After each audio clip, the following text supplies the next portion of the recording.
This week's cover: Thor gets a makeover in Ragnarok first look. Sometimes even superheroes need makeovers. And let's face it, Thor's hair was always a little too Nelson circa 1990.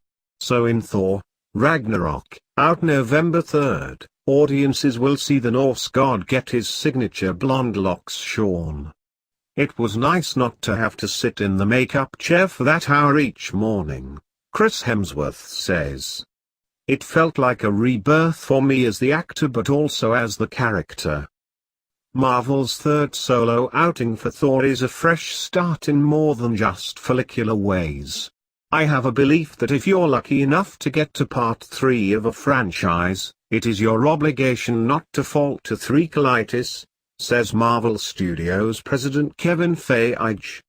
The latest entry finds Thor battling not only the goddess of death, Hela, Academy Award winner Cate Blanchett, but also his frenemy the Hulk, Ruffalo, when the pair find themselves on a desolate planet called Sakaar.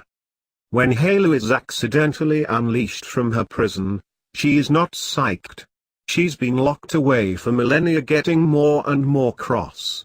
And then, with a mistake, she gets unleashed and she ain't getting back in that box, says Blanchett, who worked with legendary stunt woman Zoe Bell, Grindhouse, and learned the Brazilian martial art capoeira to prep for the role.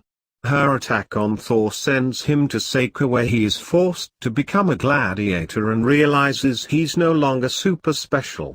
Sakaar is, basically, where every wormhole across the universe dumps out its trash, so you get people from all walks of life with all sorts of incredible abilities and powers, Hemsworth explains. No one cares what prince or king Thor may have been in another world. Also, his strength is pretty easily matched with those he finds himself amongst. Case in point, Sakaar's most successful, and popular, fighter is the Hulk.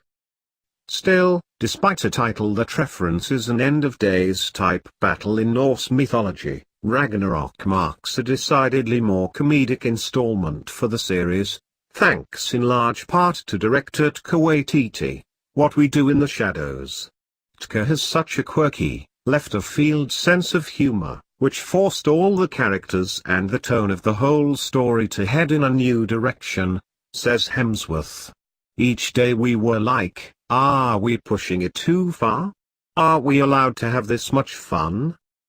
Now the Ragnarok team just has to see if the Marvel audience is open to such a recalibration. I think sometimes people mistake a tonal shift as we are just going to make some ridiculous broad comedy where no one gives a what happens and everyone gets stoned and sits around talking about saving the universe, Waititi says. We want people to care what happens and care that the hero succeeds. I think tonally it's like a slight shift. I don't feel nervous, I feel good about